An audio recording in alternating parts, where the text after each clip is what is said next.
Hello everyone, welcome or welcome back to my YouTube channel A Young Homeopath. Hope you all are doing well.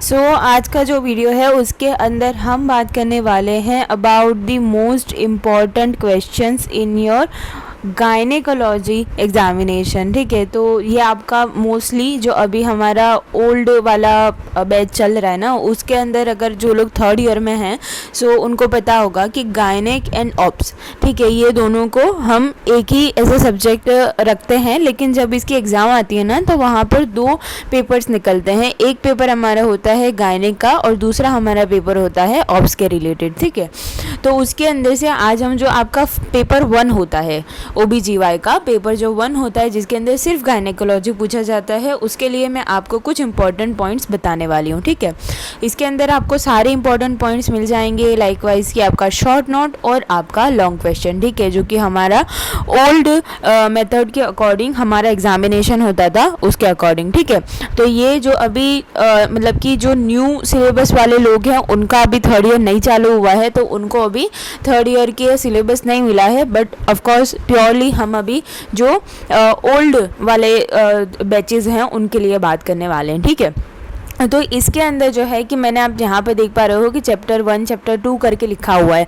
तो पहले मैं आपको बता दूं कि इसके लिए आपको कौन सी बेस्ट बुक रहेगी, ठीक है, गायनिक के लिए और ऑब्स के लिए भी। ठीक है, तो मोस्टली सब लोग जो यूज़ करते हैं वही मैंने भी यूज़ की थी और अकॉर्डिंग टू मी वो सबसे ज़्यादा अच्छी बुक है, which is a DC Dutta की गायनिक की बुक और DC दत्ता की ऑब्स की बुक। दोनों बुक्स अलग अलग आती हैं। ठीक है, तो अगर आपको वो बुक्स परचेज भी करनी है तो मैं नीचे लिंक दे दूँगी, वहाँ पर जाकर आप परचेज कर सकते हो।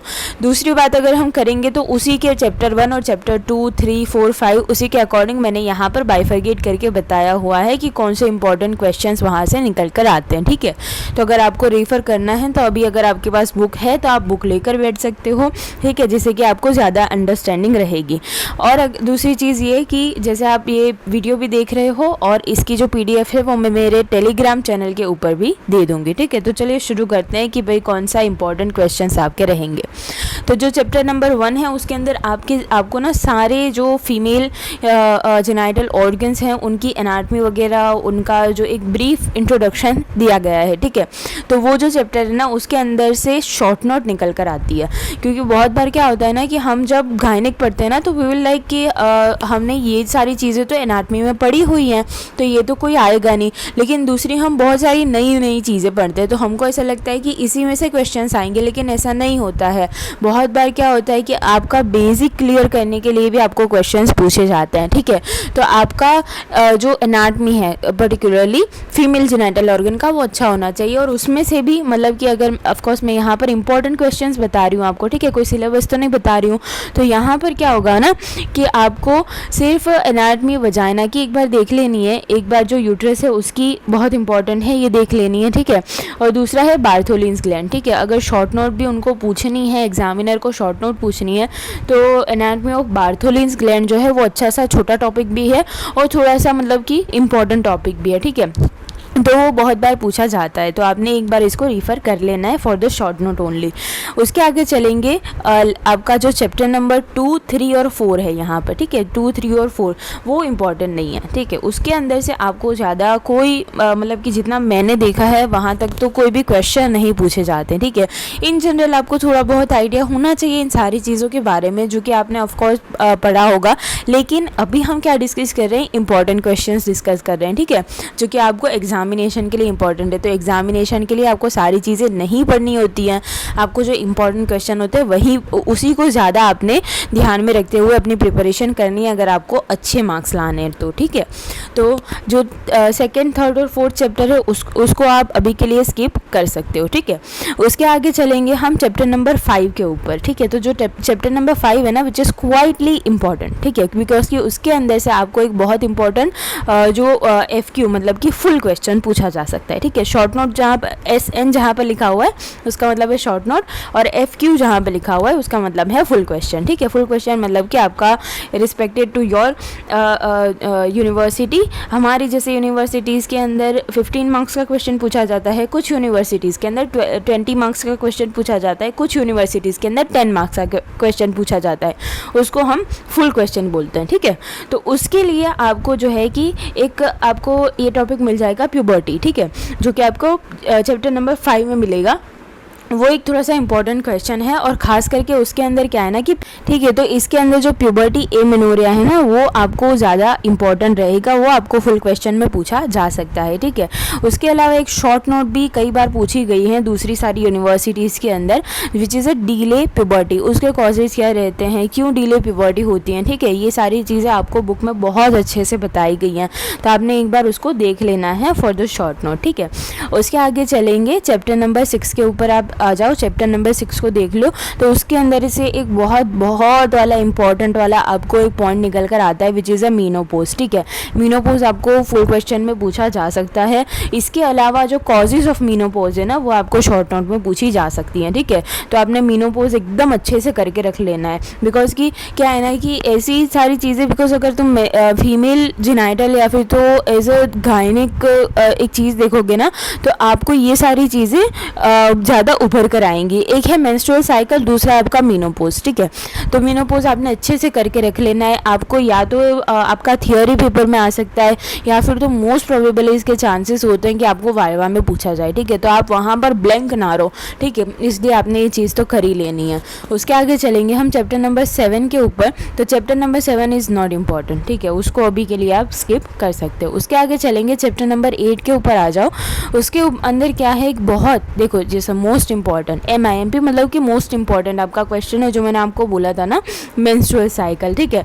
मेंस्ट्रुअल साइकिल जैसा आपने ऑफ कोर्स फिजियोलॉजी में पढ़ा होगा, फुल क्वेश्चन रहता है वहाँ पर भी और यहाँ पर भी ये फुल क्वेश्चन रहता है। तो ऑफ कोर्स अगर फीमेल जेनाइटल ऑर्गन, अगर गायनिक के बारे में हम बात कर रहे हैं तो ऑफ कोर्स उसका बेस तो हमारे पास मोस्ट इंपॉर्टेंट चीज़ रहेगी मेंस्ट्रुअल साइकिल।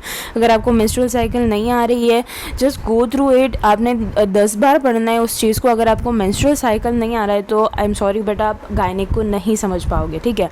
अगर आपने ईस्ट्रोजन, प्रोजेस्टेरॉन का जो FSH है, आपका LH है, ये सारे हॉर्मोन्स के बारे में आपको नहीं पता है वो क्या काम करता है, just go to your physiology book, वहाँ पर जाकर पढ़ो। लेकिन आपको इतने जो ये 4 जो मेन हमारे हॉर्मोन्स है ना फीमेल के, वो आपको अच्छे से आने चाहिए, ठीक है। उनका कब फ्लक्चुएशन होता है, कब वो कम होते हैं, कौन सा जो मेंस्ट्रुअल साइकिल के अंदर कौन सा फेज़ है जब ये कम ज़्यादा होता है, ठीक है। तो ये सारी चीज़ें क्या है ना कि आपके वाइवा के लिए भी इंपॉर्टेंट रहती हैं, ठीक है।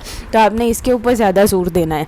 उसके आगे चलेंगे, एक शॉर्ट नोट भी दूसरी पूछी जाती है, ओव्यूलेशन। तो अगर आपने मेंस्ट्रुअल साइकिल कर लिया तो ऑफ कोर्स उसके अंदर ओव्यूलेशन आ ही जाएगा, आपने लिखना ही होता है ओव्यूलेशन के बारे में, तो ये चीज़ आपकी उसके अंदर भी कवर हो जाएगी। इसको आपने सेपरेटली नहीं पढ़ना पड़ेगा, लेकिन मैंने यहाँ पर इसीलिए मेंशन किया है बिकॉज कि क्या होता है ना कि हम ऐसे कि हमने फुल क्वेश्चन भी पढ़ा है लेकिन उसके अंदर से हम कुछ चीज़ों को ज़्यादा इंपॉर्टेंट देते हैं, तो आपने उसके अंदर से ओव्यूलेशन को ज़्यादा इंपॉर्टेंस देनी है, ठीक है। उसके आगे चलेंगे, एक दूसरी शॉर्ट नोट आपको यहाँ पर पूछी जा सकती है, विच इज़ अ एनओव्यूलेटरी मेंस्ट्रुएशन, ठीक है। इसके अंदर क्या होगा कि जो एबनॉर्मल मेंस्ट्रुएशन भी आप समझ सकते हो, ठीक है, तो इसके अंदर ओव्यूलेशन नहीं होगा इन शॉर्ट, ठीक है। तो इसका भी पूरा थियरी है कि भाई क्यों नहीं हो रहा है, इसकी डेफिनेशन आपने लिखनी रहती है, ठीक है। तो वो सारी चीज़ें जो हैं वो आपको पता होनी चाहिए। उसके आगे चलेंगे कि चैप्टर नंबर 9 पे आ जाओ। ये आपका इंपॉर्टेंट क्वेश्चन, इंपॉर्टेंट मतलब पूरा चैप्टर है रिलेटेड टू योर प्रैक्टिकल और आपका वाइवा, ठीक है। तो अगर जो है कि आपके जो यूनिवर्सिटी है उसके अंदर पेशेंट्स वगैरह आपको दिखाए जाते हैं तो it is well and good, आपको बहुत अच्छे से ये वाला चैप्टर समझ में आ जाएगा। और दूसरी चीज़ ये है कि जैसे वाइवा के अंदर आपको अच्छी खासी इसके बारे में नॉलेज पूछी जाती है, ठीक है। तो आपने इस अगर आप मतलब कि इसका प्रैक्टिकल अगर आपको नहीं मिल रहा है तो आप क्या करोगे, ये जो पूरा चैप्टर है उसको अच्छे से पढ़ोगे, ठीक है, तो आपको थोड़ा बहुत आइडिया आ जाएगा। उसके आगे चलेंगे चैप्टर नंबर 10 के ऊपर। उसके अंदर एक अच्छी खासी शॉर्ट नोट बहुत बार पूछी गई है हमारी यूनिवर्सिटी में भी, विच इज़ ए USG, ठीक है। तो USG के इंडिकेशंस क्या होते हैं, कौन सी डिजीज़ में आप करवाओगे, वो सारी चीज़ें, ठीक है। तो आपको शॉर्ट नोट में पूछी जा सकती है। उसके अंदर से पूरे चैप्टर में से ये एक चीज़ मुझे इंपॉर्टेंट लगी तो इसको मैंने यहाँ पर लिख लिया है। उसके आगे चलेंगे, चैप्टर नंबर 11 पर आ जाओ। वहाँ पर क्या है कि आपको एक बहुत अच्छा खासा अब जैसे कि ये जो चैप्टर्स आएंगे ना आगे, तब आपको ऐसा लगेगा कि हाँ भाई हम रियल में कुछ कुछ गायनिक वाली चीज़ पढ़ रहे हैं, बिकॉज़ कि अभी से ही आपके अब मतलब कि आगे के जो चैप्टर्स हैं उसके अंदर से आपको क्लिनिकल नॉलेज या फिर तो ऐसे समझ लो कि डिजीज़ वगैरह जानने को मिलेंगी, ठीक है। तो अब आगे जो है वो इम्पॉर्टेंट क्वेश्चन आना शुरू हो जाएंगे। तो इसके अंदर एक इम्पॉर्टेंट क्वेश्चन, फुल क्वेश्चन आपको पूछा जाता है, which is a acute pelvic inflammatory disease.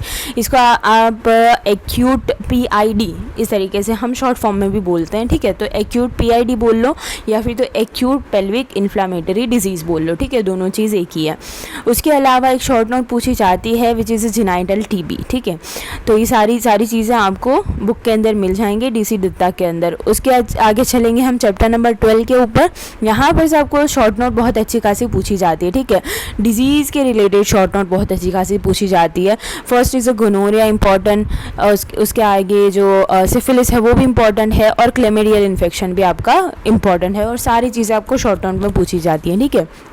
और ये वीडियो के लास्ट में मैं आपको बताऊंगी कि एक्चुअली आपको जो गायनिक का पेपर है वो लिखना किस तरीके से, ठीक है। उसका मतलब कि एक पैटर्न रहती है उसको लिखने की, तो वो मैं आपको जो वीडियो का लास्ट होगा उसके अंदर बताऊंगी, ठीक है। तो उसके आगे चलेंगे, चैप्टर नंबर 13 के ऊपर आ जाओ। सो चैप्टर नंबर 13 में होगा आपका एक शॉर्ट नोट और एक फुल क्वेश्चन आ सकता है, निकल सकता है यहाँ से। First one which is a vulvovaginitis in the childhood, ठीक है। तो ये आपका शॉर्ट नोट बन सकता है। साल्पेंजाइटिस आपका फुल क्वेश्चन रह सकता है, इसके अंदर एक्यूट और क्रॉनिक दोनों साल्पेंजाइटिस आ जाएंगे, ठीक है।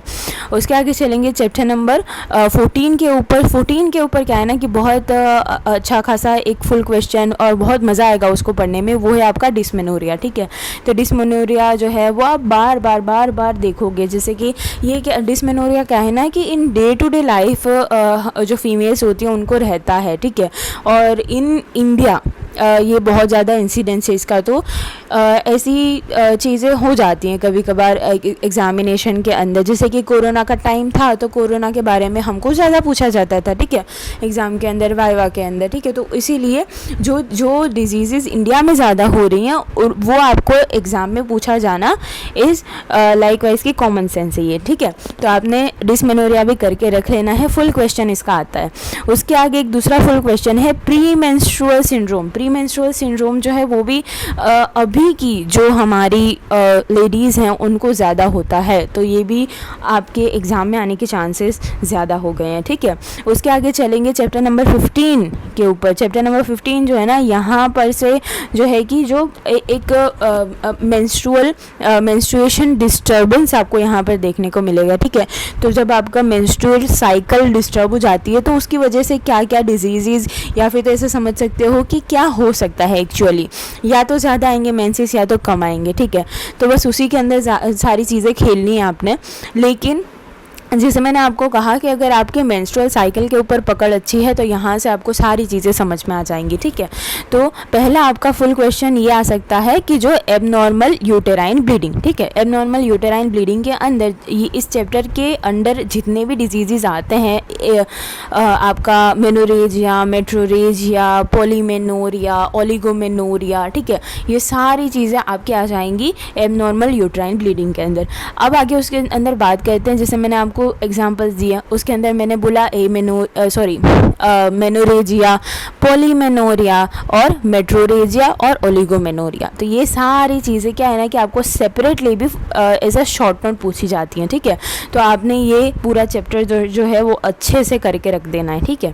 उसके अलावा जैसे ये एबनॉर्मल यूटेराइन ब्लीडिंग आपको फुल क्वेश्चन में आ गया। दूसरा एक फुल क्वेश्चन इस चैप्टर में से ये बनता है कि डिसफंक्शनल यूटेराइन ब्लीडिंग, ठीक है। दोनों के बीच में अच्छा खासा डिफरेंस है, दोनों की पैथोफिजियोलॉजी डिफर करती है, दोनों के कॉजेज डिफर करते हैं, ठीक है।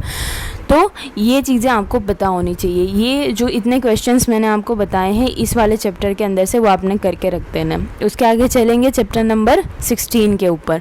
तो यहाँ पर जो है कि आपको शॉर्ट नोट और फुल क्वेश्चन दोनों पूछे जाते हैं। सो फर्स्ट हमारी शॉर्ट नोट है रिट्रोवर्जन ऑफ द यूट्रस, ठीक है। तो ये आपको कभी कभार मतलब कि पूछा जाता है। दूसरा है supports of uterus. Supports of uterus थोड़ा सा एनाटॉमी के अंदर आ जाएगा, but still it is comes as a short note.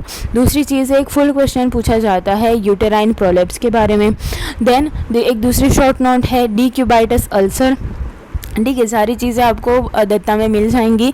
दूसरी चीज़ है, फुल क्वेश्चन आपको पूछा जाता है पेल्विक ऑर्गन प्रोलेप्स। ठीक है, तो जैसे पेल्विक ऑर्गन प्रोलेप्स करोगे ना तो उसके अंदर आपका यूटेराइन प्रोलेप्स भी आ जाएगा। ठीक है, तो आपने अगर करना है तो सबसे पहले क्या करना है, पेल्विक ऑर्गन प्रोलेप्स कर देना है। तो उसका जो मैनेजमेंट है, जो उसका आई थिंक इन्वेस्टिगेशन है, सारी चीज़ें सेम रहती हैं। ठीक है, तो आपको जस्ट एक फंडा क्लियर हो जाएगा कि भाई पेल्विक ऑर्गन का प्रोलेप्स किस तरीके से होता है, तो आपको यूटेराइन प्रोलेप्स भी अच्छे से समझ में आ जाएगा। ठीक है, तो उसके आगे चलेंगे कि चैप्टर नंबर 17 के ऊपर क्या है हमारे पास। एक फुल क्वेश्चन आपको पूछा जाता है which is infertility in male और ऑल्सो इन फीमेल। उसके अलावा जो मेल और फीमेल की इनफर्टिलिटी के कॉजेज़ हैं वो आपको शॉर्ट नोट पे पूछे जा सकते हैं या फिर तो आपको वाइवा में पूछे जा सकते हैं। उसके अलावा चलेंगे फीमेल इनफर्टिलिटी के ऊपर, वो आपको separately as a short note पूछा जा सकता है। सीमेन एनालिसिस जो है वो एक थोड़ा सा इंपॉर्टेंट पॉइंट है फॉर द शॉर्ट नोट। ठीक है, बिकॉज कि हमारी यूनिवर्सिटी में अच्छा खासा ये पूछा जाता था। इसके अलावा है इम्पोर्टेंसी। ठीक है, आई नो कि हम लोग गायनेक पढ़ रहे हैं लेकिन थोड़ा बहुत हमको मेल की डिज़ीज़ के बारे में भी पता होना चाहिए। तो उसके लिए एक इम्पॉर्टेंट वाला जो डिज़ीज़ है वो रहता है इम्पोर्टेंसी। ठीक है, तो उसको भी आपने रेफ़र कर लेना है, ये भी आपको शॉर्ट नोट में ही पूछा जाता है। चैप्टर नंबर 18 जो है विच इज़ नॉट इम्पॉर्टेंट, उसको आप स्किप कर सकते हो। उसके बाद आएंगे चैप्टर नंबर 19 के ऊपर। तो 19 जो है उसमें आपका एक बहुत ज़्यादा इम्पॉर्टेंट मैं क्वेश्चन कहूँगी which is the cervical ectopy या फिर तो सर्वाइकल इरोजन। ठीक है, तो ये भी फुल क्वेश्चन में पूछा जा सकता है।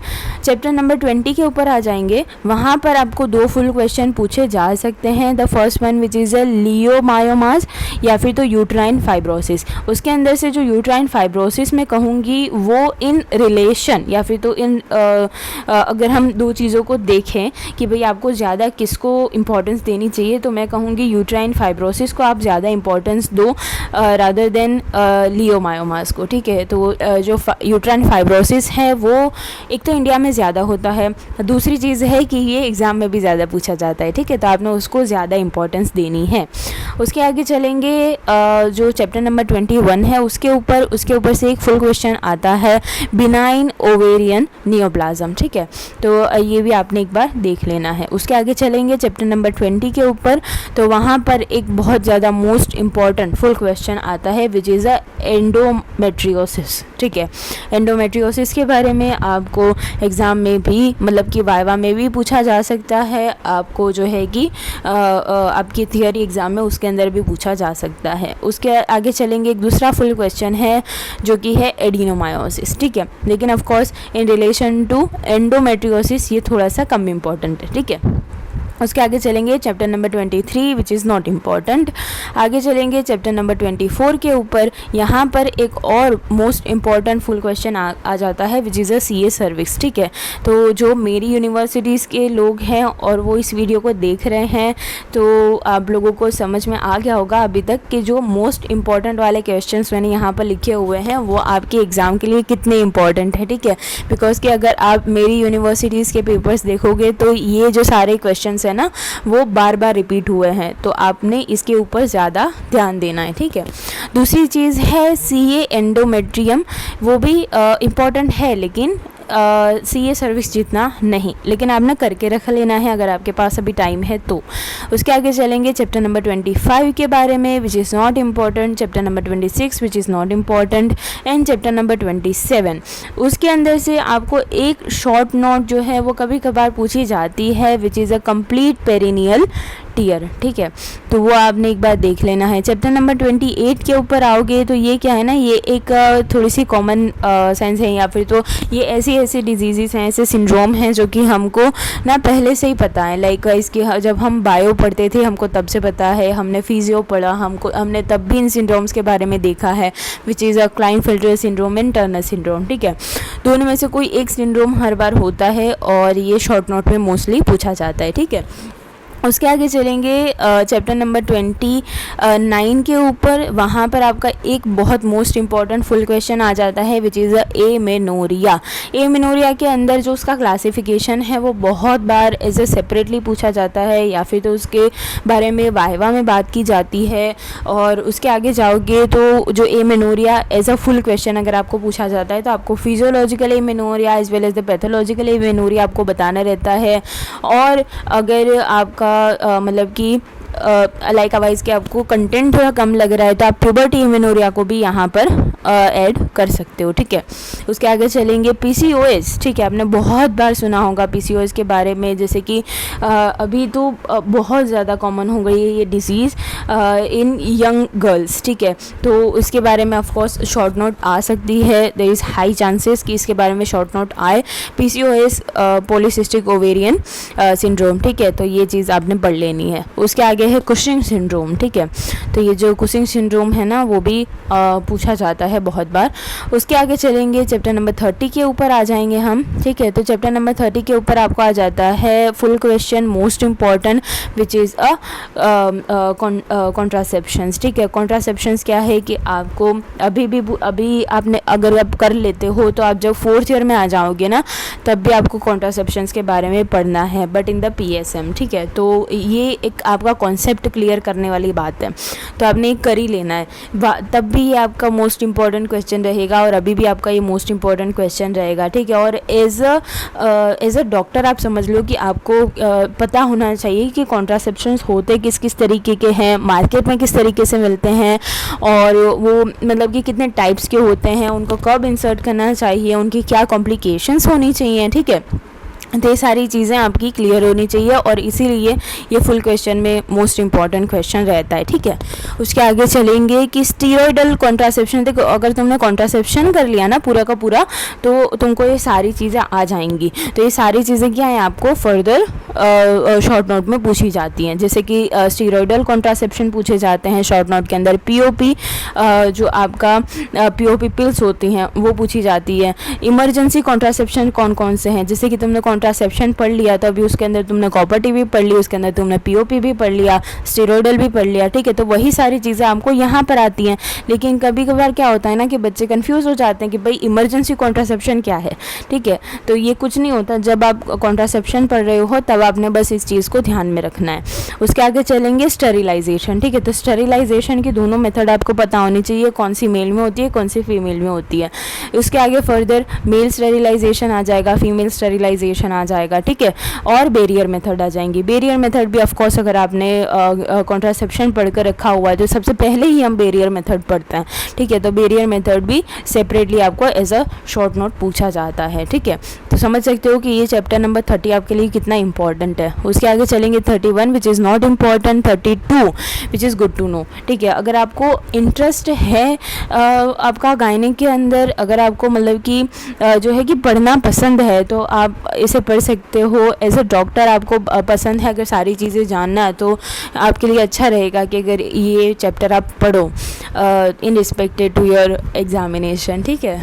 दूसरा आगे हम चलेंगे chapter number 33 which is not important and chapter number 34, ठीक है। चैप्टर नंबर 34 के अंदर से कुछ इंपॉर्टेंट चीज़ें निकल कर आती हैं, मैं आपको बता देती हूँ। शॉर्ट नोट है most important which is a leucorrhoea, ठीक है। Leucorrhoea which is most important चीज़ है। बहुत सारे केसेस आते हैं ल्यूकोरिया के बारे में, कलर्स उसके आपको पता होना चाहिए, ठीक है। कॉजेज़ आपको उसके पता होने चाहिए, तो इससे आपकी शॉर्ट नोट हो जाएगी। उसके आगे चलेंगे, एक दूसरा इंपॉर्टेंट शॉर्ट नोट आपके पास यहाँ पर आती है पुरुराइटस वुल्वा, ठीक है। तो पुरुराइटस वुल्वा के कॉजेज़ आपको बहुत अच्छे से करके रख लेने हैं। दूसरी इंपॉर्टेंट चीज़ आती है लो बैकएक, ठीक है। तो ये जो मेरी यूनिवर्सिटीज़ के लोग हैं उनको पता होगा कि low backache as a short note उसके खास करके कॉजेज़ बहुत बार पूछे गए हैं, ठीक है। तो लो बैकएक आपको देख लेना है खास करके उसके कॉजेज़। उसके अलावा वजाइनल अल्बिनिज़म, उसके अलावा डिस्पेरिनियम और हर्सुटिज़म। ठीक है, हर्सुटिज़म जब आप पीसीओएस करोगे तब भी आपको ऐसे वर्डिंग आपको आ जाती है। ठीक है, कि भाई हर्सुटिज़म क्या है, तो हर्सुटिज़म अगर रिफ़र करना है तो आप चैप्टर नंबर 34 के ऊपर आ सकते हो। दूसरा है गैलेक्टोरिया। ठीक है, गैलेक्टोरिया भी आपको पता होना चाहिए क्या होता है, उसके कॉजेज़ क्या होते हैं। उसके अलावा आ जाएंगे चैप्टर नंबर 35 के ऊपर डीएनसी और डीएनआई आपने करके रख लेना है। इसके अलावा भी बहुत सारी आपको जो है कि डिफरेंट प्रोसीजर्स आपको मिल जाएंगी, बट उसके अंदर से डीएनसी और डीएनआई दोनों जो है वो शॉर्ट नोट में बहुत बार पूछी गई हैं, बहुत बार पूछी जाती हैं, बिकॉज कि ये in day to day gynaec के जो वार्ड होता है ना उसके अंदर होती रहती हैं। ठीक है, तो ये बहुत नॉर्मल प्रोसीजर है, तो आपको पता होनी चाहिए इसके बारे में, क्या होता है इसके अंदर, कैसे की जाती है, कौन से इंस्ट्रूमेंट्स यूज़ होते हैं, कब की जाती है, इसके इंडिकेशंस क्या होते हैं। ठीक है, ये सारी चीज़ें। उसके अलावा आ जाएंगे चैप्टर नंबर 36 और 38। ठीक है, 37 को हटा दो, लेकिन 36 एंड 38 जो है ना वो बहुत मोस्ट इम्पॉर्टेंट है फॉर योर वाइवा, जिसके अंदर कि आपको एक्सरेज वगैरह, आपको इंस्ट्रूमेंट्स वगैरह और जो आपको यूएसजीज वगैरह सारी मिल जाएंगी। ठीक है, तो सारी डिजीज़ जो आपने ऊपर पढ़ रखी हैं उसके बारे में भी आपको और अच्छा खासा नॉलेज मिलेगा, और जो इंस्ट्रूमेंट्स यूज़ होते हैं हमारे गायनिक के अंदर। ठीक है, तो वो सारी चीज़ें आपको इन दोनों चैप्टर के अंदर मिल जाएंगी, तो आपने इसको एक बार तो पलटा कर देख ही लेना है। ठीक है, उसके अलावा बात करेंगे हम थेराप्यूटिक्स की। जैसे कि ऑफकोर्स हम बीएचएमएस में हैं तो हमको पता होगा कि जैसे हमारा 100 मार्क्स का अगर पेपर निकल रहा है तो उसके अंदर से सेक्शन 1 जो होता है या फिर तो 50 मार्क्स जो होते हैं वो हमने ऊपर जो डिस्कस किया वो आपका थियोरी पार्ट रहता है, और 50 मार्क्स जो होते हैं मतलब सेक्शन बी जो होता है वो थेराप्यूटिक्स के ऊपर होता है। ठीक है, तो हमको थेराप्यूटिक्स को भी इतना ही ध्यान देना है जितना कि हम थियोरी के ऊपर दे रहे हैं। ठीक है, तो थेराप्यूटिक्स जो है वो इम्पॉर्टेंट वाले जो भी मतलब फ़ीमेल मेडिसिन्स थी वो मैंने यहाँ पर लिख रखी हैं। इसके अलावा भी बहुत सारी फ़ीमेल मेडिसिन्स होती हैं, जैसे कि आपने जो है कि जैसे आप पढ़ते जाओगे ना तो आपको खुद को पता चल जाएगा कि भाई ये जो है वो फीमेल मेडिसिन है। ये ल्यूकोरिया इसके अंदर ज़्यादा प्रोमिनेंट है। तो ऑफकोर्स अगर आपकी एग्ज़ाम के अंदर क्या होता है ना, दो तरीके से जैसे कि क्वेश्चन पूछे जाते हैं। एक तो आपको पहले से ही बता दिया गया होता है कि भाई इस वाली मेडिसिन को इस वाले डिजीज़ के लिए लिख दो, तो आप आसानी से लिख देते हो। लेकिन कभी कभार क्या होता है कि आपको मेडिसिन दी नहीं जाती, आपको खुद से मेडिसिन सोचनी पड़ती है।